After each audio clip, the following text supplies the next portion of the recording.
അച്ഛൻ എന്റെ കണ്ണുകളിലേക്ക് നോക്കി പറയാൻ പറ്റുമോ ഞാൻ അച്ഛനെ കൊല്ലാൻ ശ്രമിച്ചു എന്ന്? മഹാപാപം പറയല്ലേ അച്ഛ. മരിച്ചുപോയ അമ്മയുടെ ആത്മാവ് സഹിക്കില്ല.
സ്നേഹവും പുറമെ കാർക്കശ്യമായിട്ട് നടക്കുന്ന അവൻ എനിക്കിഷ്ടമാണ്.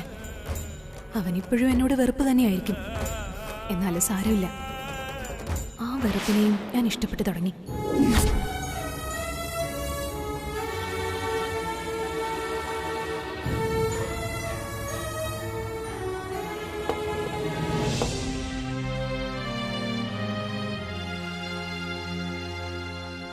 എത്ര നേരമായിട്ട് ഇങ്ങനെ ഇരിക്കുന്നു?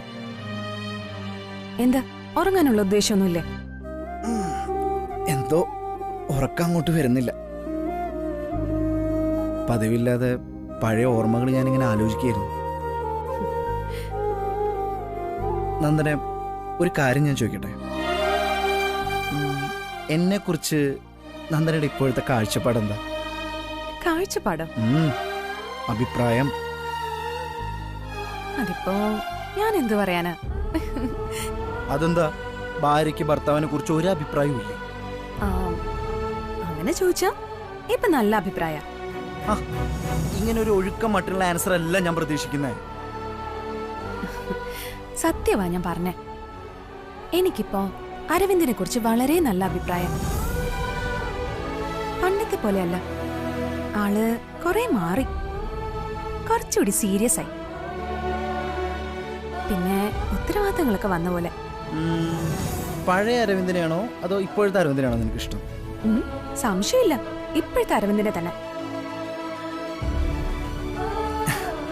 എനിക്ക് എന്തെങ്കിലുമൊക്കെ ഒരു മാറ്റം വന്നിട്ടുണ്ടെങ്കിൽ അതിന് കാരണക്കാരൻ എൻ്റെ ബ്രോ തന്നെ. ബ്രോയാണ് എന്നെ ഇങ്ങനെ മാറ്റിക്കൊണ്ടിരിക്കുന്നത്.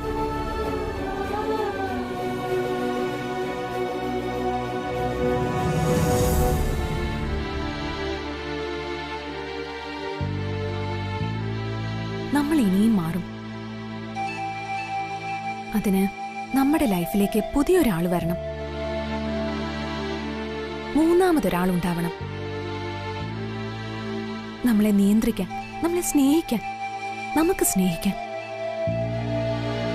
അങ്ങനെ പുതിയൊരാളുണ്ടായ നമ്മൾ കുറെ കൂടി ഉത്തരവാദിത്ത ബോധമുള്ളവരാവും. നല്ലൊരു ജീവിതം തുടങ്ങാൻ പറ്റും.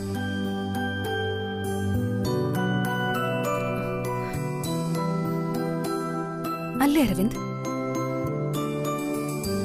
എന്താ ഞാൻ ചോദിച്ചതിന് മറുപടി ഒന്നും പറയാത്ത? പെട്ടെന്ന് മറ്റെന്തോ ആലോചിക്കുന്നു. എനിക്ക് ചുറ്റും കുറെ പ്രശ്നങ്ങളുണ്ട്. അത് ആലോചിക്കാതിരിക്കാൻ പറ്റില്ലല്ലോ.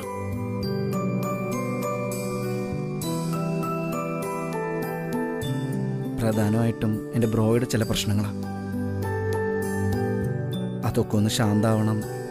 ബ്രോയ്ക്ക് നല്ലൊരു ജീവിതം ഉണ്ടാവണം. എന്നാലേ എൻ്റെ എല്ലാ പ്രശ്നങ്ങളും തീരുള്ളൂ. നീ പറയുന്ന പോലെ നമുക്കൊരു ലൈഫ് ഉണ്ടാവണ്ടേ?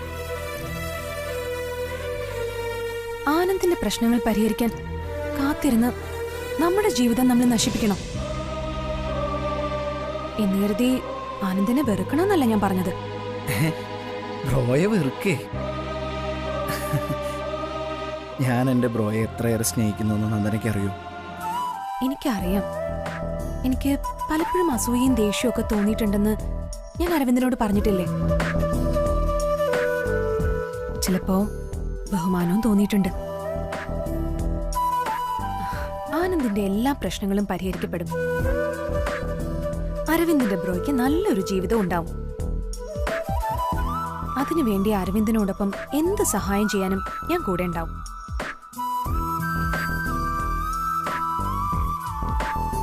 പ്രോമിസ്?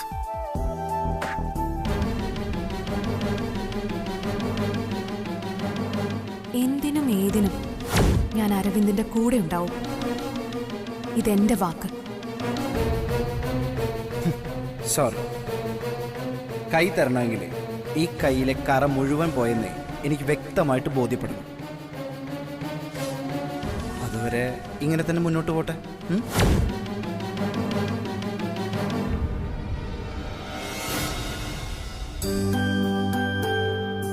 പ്രോമിസ്. ഇപ്പോഴാ എനിക്ക് സമാധാനായത്. എന്റെ കയ്യിലെ കറകളെല്ലാം പോയെന്ന് അരവിന്ദിന് ബോധ്യമായല്ലോ. അങ്ങനെ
ഹലോ വല്യുഞ്ഞേ. എന്താ കെട്ടിയോളെ, ഉറക്കമായോ? ഉറങ്ങിപ്പോയി. ഉറക്കത്തിൽ എന്നെ സ്വപ്നം കണ്ടോ? എന്റെ മനസ്സിലുണ്ടല്ലോ, പിന്നെ എന്തിനാ ഞാൻ വെറുതെ സ്വപ്നം കാണണേ? പിന്നെ എന്തൊക്കെയാ വിശേഷങ്ങൾ? ആ, ഒരു വിശേഷമുണ്ട്. അച്ഛൻ ഇന്ന് എന്നോട് സംസാരിച്ചു. ആ ഓ, സന്തോഷം. അപ്പോ പിണക്കമൊക്കെ മാറിയല്ലേ? ഏയ് അതൊന്നുമില്ല, അതൊക്കെ പഴയപടി തന്നെ. എന്തായാലും സംസാരിച്ചല്ലോ. സാരമില്ല കെട്ടിയോളെ, ദാസേട്ടന്റെ തെറ്റിദ്ധാരണയൊക്കെ പതുക്കെ മാറിക്കോളും. മാറുമെന്ന് വിചാരിക്കുന്നു.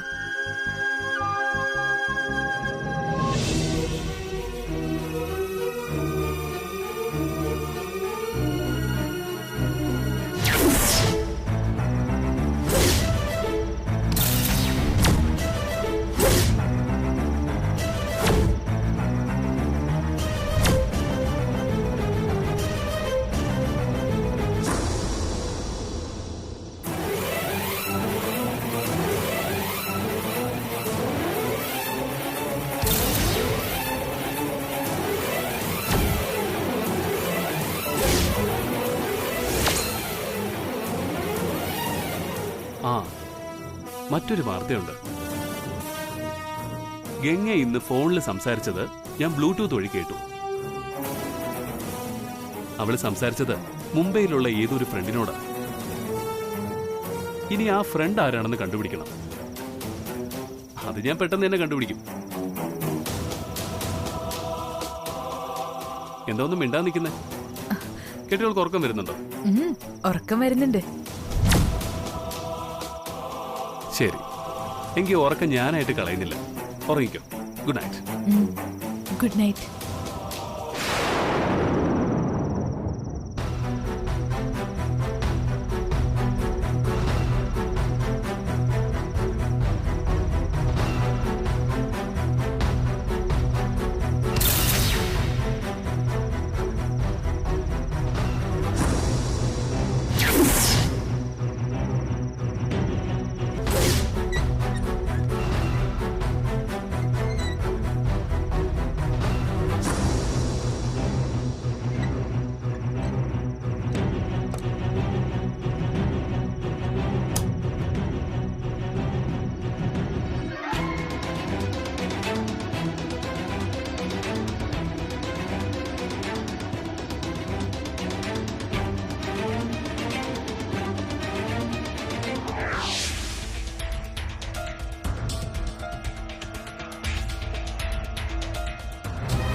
ആഹാ, ഇന്നിവിടെ ബ്രേക്ക്ഫാസ്റ്റിന് ആരുമില്ലേ? വിശപ്പിന്റെ ആശാത്തിയായ ജയന്തി പാർലറിൽ പോയില്ലായിരുന്നെങ്കിൽ എനിക്ക് മുന്നേ ഇവിടെ കാണേണ്ടതായിരുന്നു. ആ, മറ്റുള്ളവരൊക്കെ എവിടെ പോയി? ആ?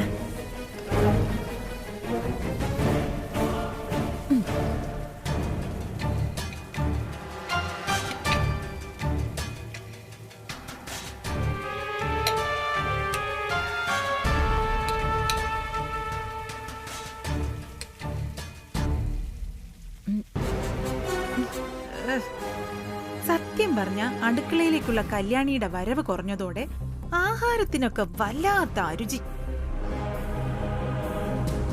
ആഹാ, വരുന്നുണ്ടല്ലോ തൃച്ചംബരം മുഴുവനായി വിഴുങ്ങാൻ വന്നവള്.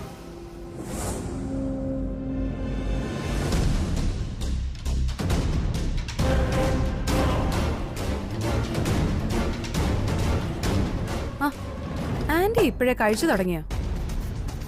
എന്താ കണ്ടിട്ട് മനസ്സിലായില്ലേ?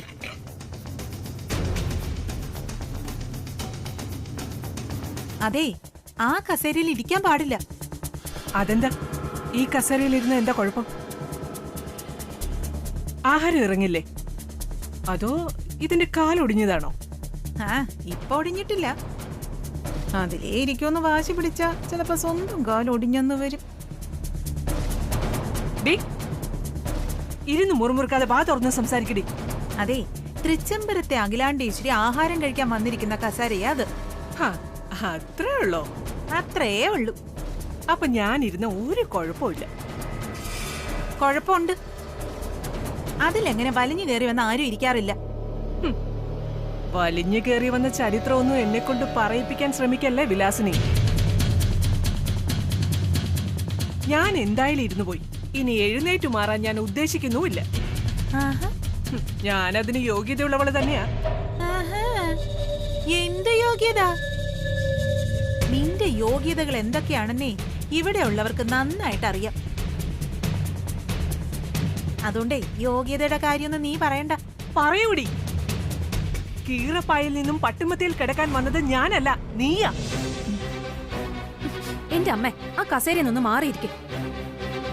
അത് അഖിലാണ്ടി ഇരിക്കുന്ന കസേരയാ. വെറുതെ എന്തിനാ വഴക്കുണ്ടാക്കുന്നത്? മകക്ക് മര്യാദയുണ്ട്, അമ്മയ്ക്കത് തൊട്ട് തീണ്ടിയിട്ടില്ല. എനിക്കല്പം മര്യാദ കുറവാ. അതുകൊണ്ട് തന്നെ ഈ കസേരയിൽ ഇരുന്ന മഹേശ്വരി ഇനി എഴുന്നേൽക്കാൻ തയ്യാറില്ല. ഇരുന്നാൽ ഇരുന്നത് തന്നെയാ.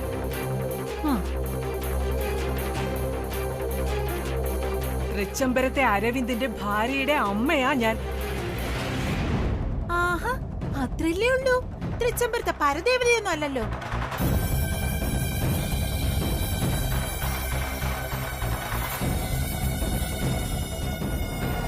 എന്താ എന്താ ഇവിടെ ഇങ്ങനെ ഒരു തമ്മിലടി ഉണ്ടായിട്ടില്ല. എന്താണ് രണ്ടുപേരും പ്രശ്നം? അരവിന്ദേ, നിന്റെ അമ്മായി അമ്മ കാണിക്കുന്നത് മര്യാദയാണോ എന്ന് നീ തന്നെ പറ.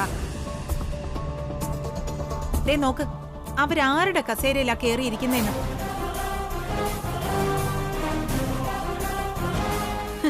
ഞാനൊരിക്കൽ അതിലിരിക്കാൻ തുടങ്ങിയപ്പോ നീ തന്നെയല്ലേ എന്നെ വിലക്കിയത്?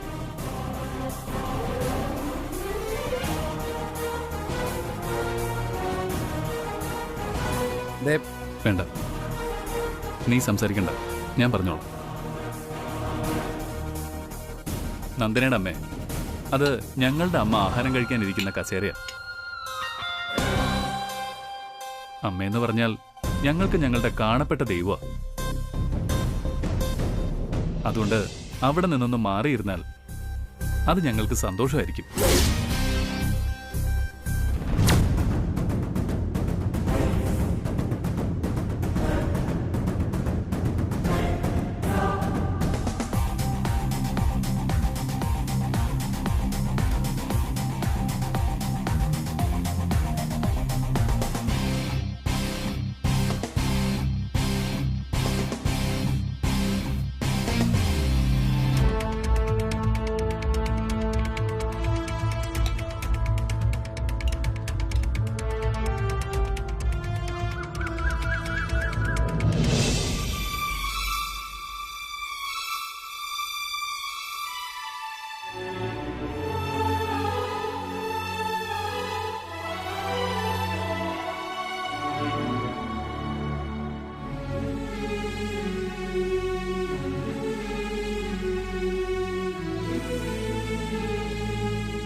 അനിയൻകുട്ടാ, അച്ഛാ, അടുത്ത വർഷം മുതൽ നിനക്ക് ഇവിടെ ഇരുന്ന് പഠിക്കാൻ പറ്റുമെന്ന് തോന്നുന്നില്ല. ഞാൻ ഹോസ്റ്റലിൽ ചേർക്കാം. അവിടെ താമസിച്ച് പഠിക്കണം. അതെന്താ അച്ഛാ? വിവാഹം കഴിഞ്ഞാൽ നിന്റെ ചേച്ചി അങ്ങ് പോകും. പിന്നെ നിന്നെ നോക്കാൻ ആരാ ഇവിടെ ഉള്ളത്? ഞാൻ ഹോസ്റ്റലിൽ നിന്ന് പഠിക്കാനോ? അതേ മാർഗമുള്ളൂ. അല്ലെങ്കിൽ നീ ഇവിടെ ഒറ്റയ്ക്കാവും. അച്ഛനെയും ചേച്ചിയും ഒന്നും കാണാതെ എനിക്ക് ജീവിക്കാൻ പറ്റില്ല. ഞാൻ ഹോസ്റ്റലിലൊന്നും പോണില്ല. അനിയൻകുട്ടാ, വെറുതെ വാശിയൊന്നും പിടിക്കണ്ട. സാഹചര്യത്തിനൊത്ത് വളരാൻ പരിശ്രമിക്കണം. കല്യാണം കഴിഞ്ഞാൽ നിന്റെ ചേച്ചിക്ക് മറ്റൊരു കുടുംബമാവും. അവൾക്ക് നിന്നെ നോക്കാനല്ല നേരം. മനസ്സിലായോ? അച്ഛാ, എനിക്ക് തർക്കിച്ച് നിൽക്കാനൊന്നും നേരമില്ല. ഇപ്പം ബാങ്കിൽ പോണം.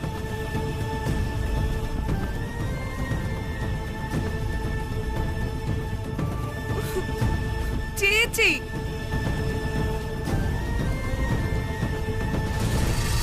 ചേച്ചി, എന്താ അനിയൻകുട്ടാ? ചേച്ചി, അച്ഛൻ പറഞ്ഞിട്ട് പോയത് കേട്ടോ? ഞാൻ അടുത്ത വർഷം മോന് ഹോസ്റ്റലിൽ നിന്ന് പഠിക്കണോന്ന്. ഹോസ്റ്റലിലോ? അതെന്തിന്? ചേച്ചി ഇനി മോൻ ഇവിടെ കാണില്ലെന്നും കല്യാണം കഴിഞ്ഞ് അങ്ങ് വേറെ വീട്ടിലായിരിക്കും എന്നും പറഞ്ഞു. ഓ, എന്നെ ഇവിടുന്ന് പറഞ്ഞു വിടാൻ അച്ഛന് തിടുക്കായിട്ടുണ്ടാവും. ഞാൻ അച്ഛന് തലവേദനയായിട്ട് മാറുക. ചേച്ചി, ചേച്ചി അച്ഛനും ഇല്ലാതെ എനിക്ക് ഒരിടത്തും നിൽക്കാൻ പറ്റത്തില്ല.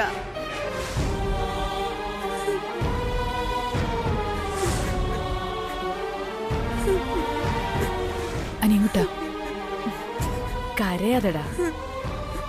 എന്നെ തല്ലിക്കൊന്നാലും ഞാൻ എങ്ങോട്ടും പോവില്ല. എന്റെ ജീവിതം ഇവിടെ തന്നെയാ. മാത്രല്ല, വലിയ കുഞ്ഞല്ലേ എന്നെ കല്യാണം കഴിക്കണേ. അപ്പോ ഞാൻ ഇവിടെ തന്നെ ഉണ്ടാവില്ലേ?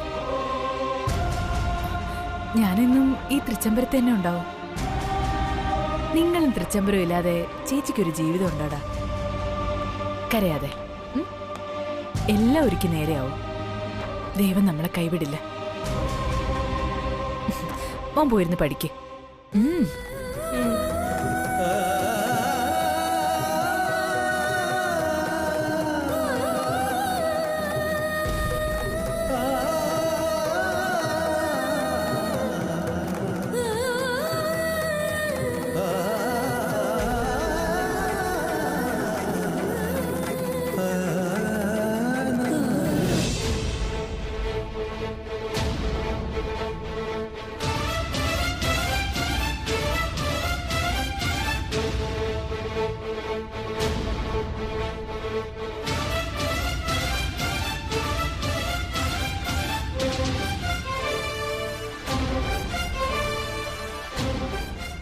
ആനന്ദ്,